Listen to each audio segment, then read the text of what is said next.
Hello, I'm Robin and welcome to Bookspin.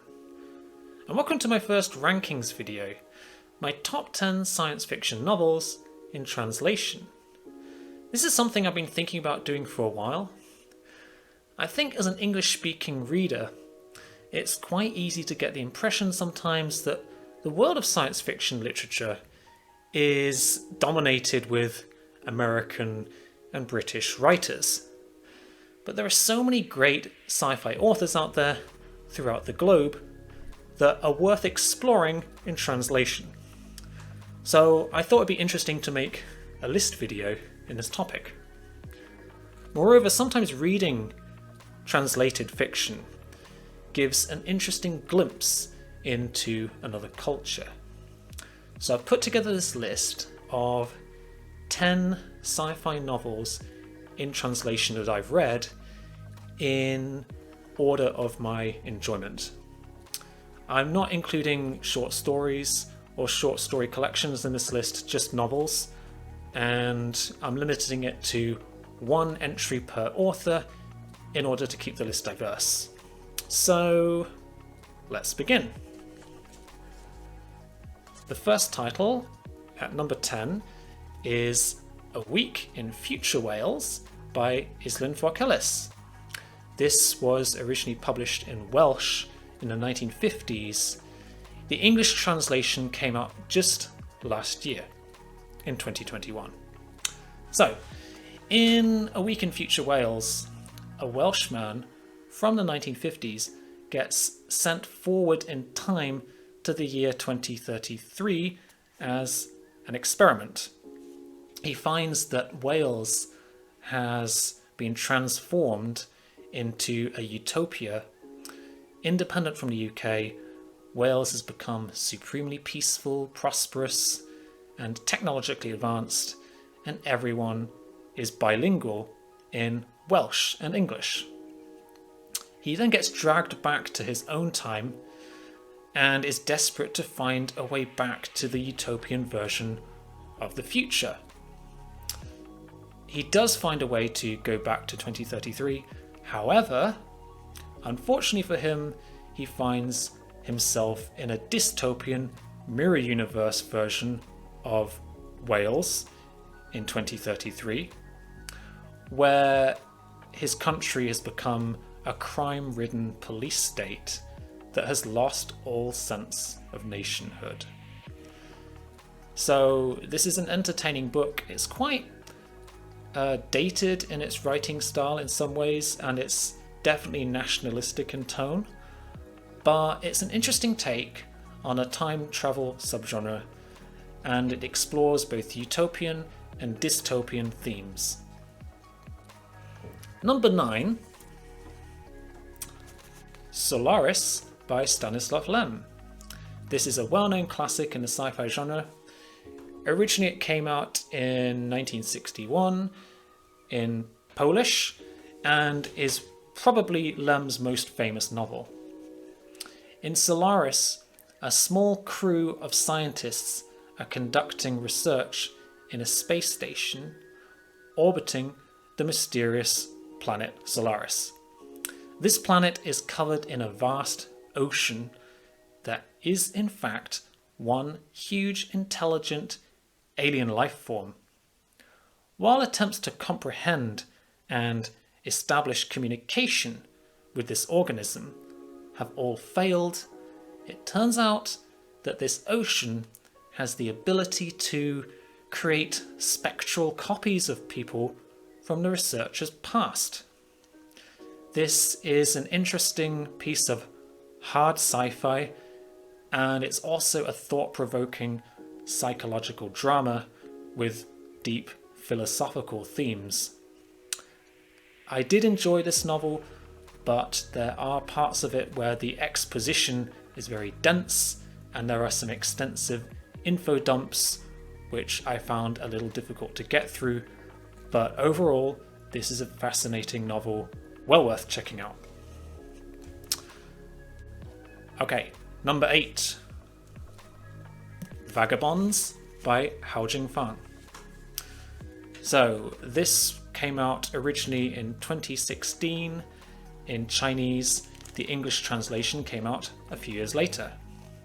In this story, in the early 23rd century, colonists on Mars have fought and won independence from Earth and set up their own society based on the values of egalitarian collectivism, whereas Earth has become a capitalist free-for-all. A group of young people are sent from Mars as emissaries to re-establish ties with the mother planet. So this is quite an ambitious tale, and it has vibes of The Dispossessed by Ursula K. Le Guin, if you've read that book before. Basically, both stories are about two sister worlds with vastly different ideologies. I don't know if she was, if Hao Jingfang was directly influenced by Ursula K. Le Guin, but you definitely get that impression when reading it.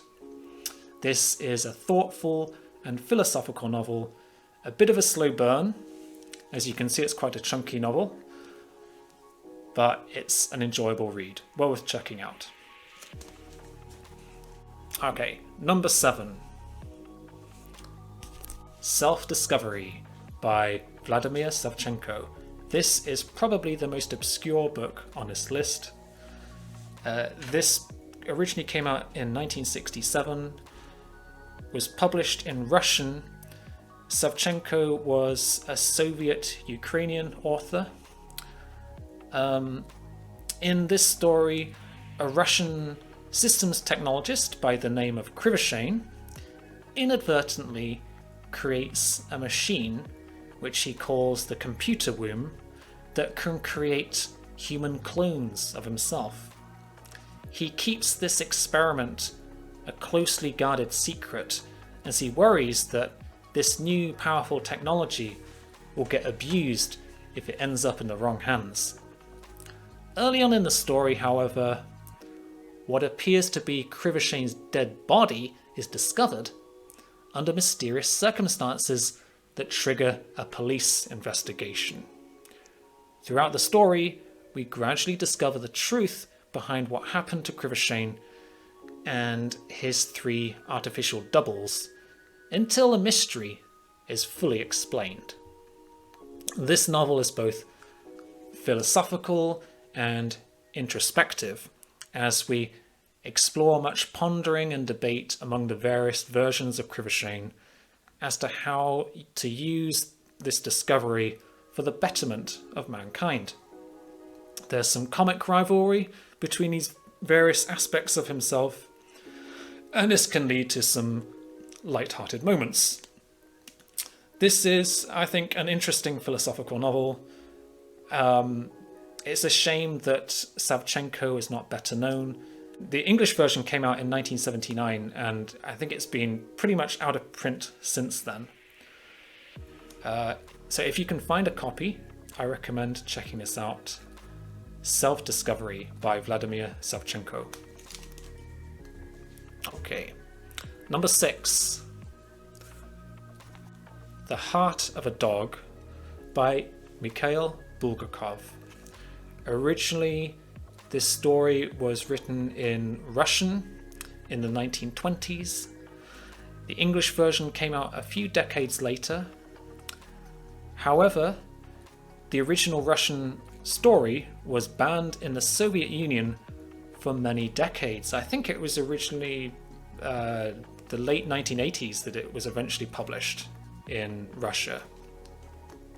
So, in The Heart of a Dog, a Moscow professor befriends a stray dog and takes him in and decides to attempt an experiment on him by transplanting into the dog a human pituitary gland and human testicles. So he succeeds in creating intelligent life. However, this person basically becomes a vulgar, lecherous creature, somewhere between human and animal, and proceeds to wreak havoc on the professor's life.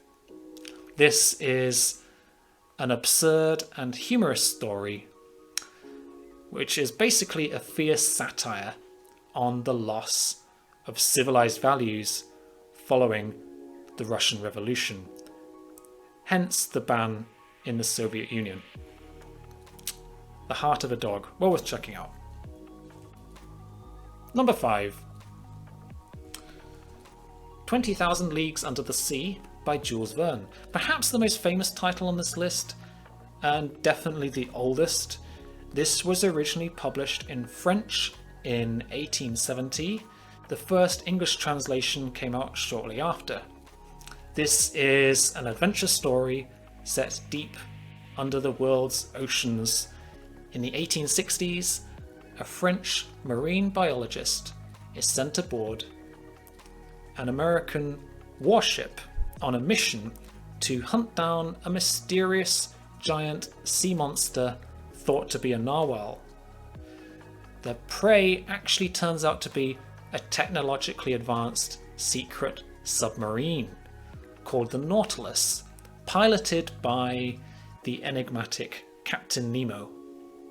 Our protagonist and his companions, after suffering a disaster, end up having no choice but to join the crew of the Nautilus, after which they have all kinds of underwater adventures as they explore the seas all around the world.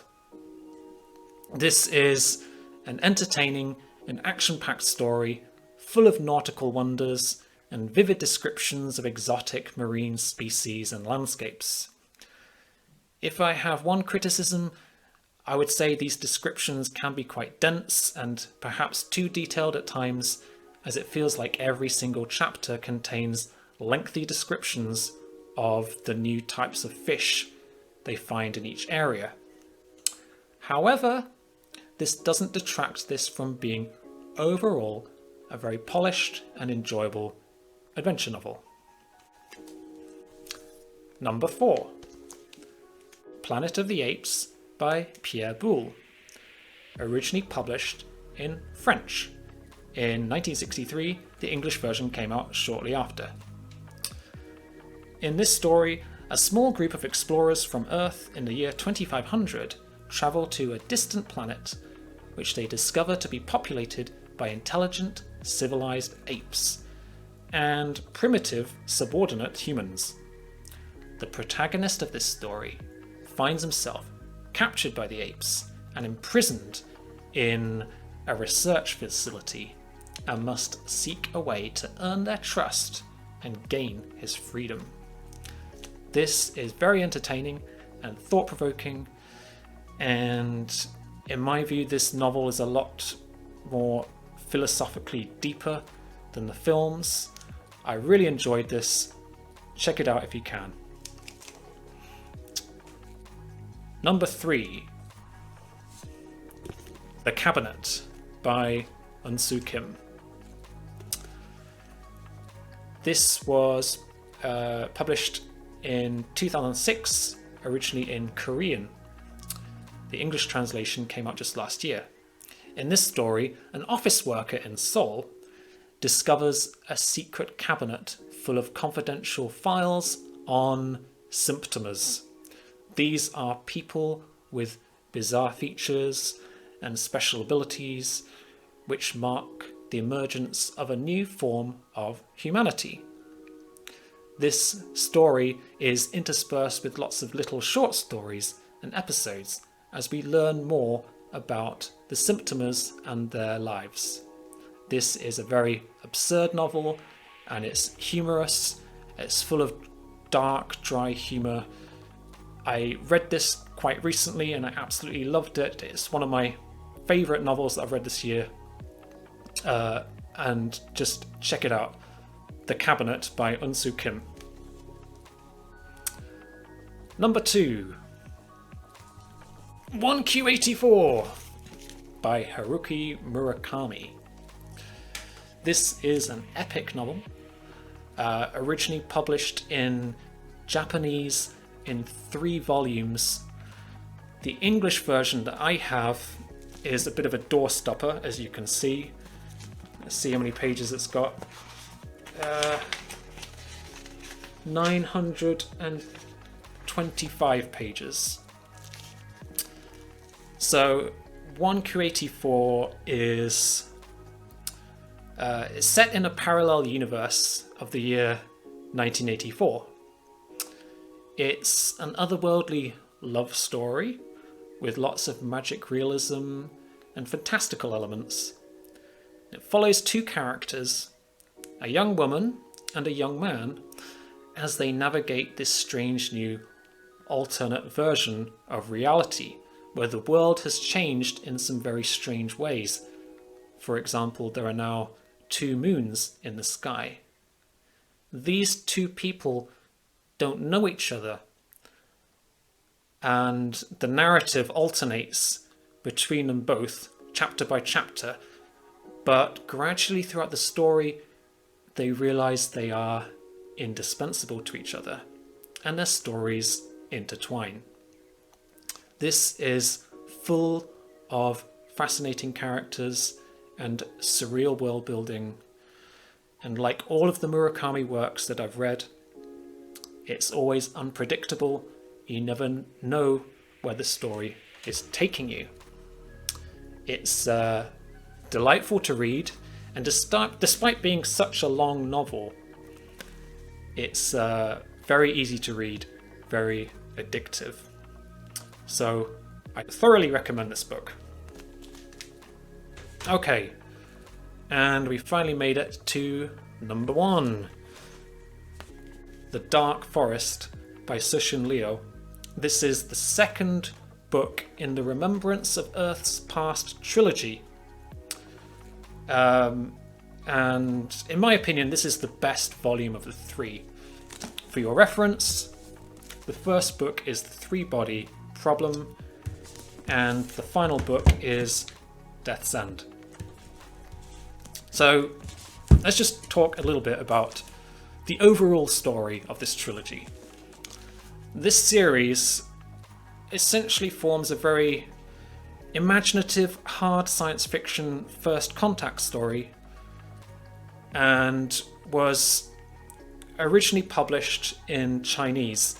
This particular book in the trilogy came out in 2008.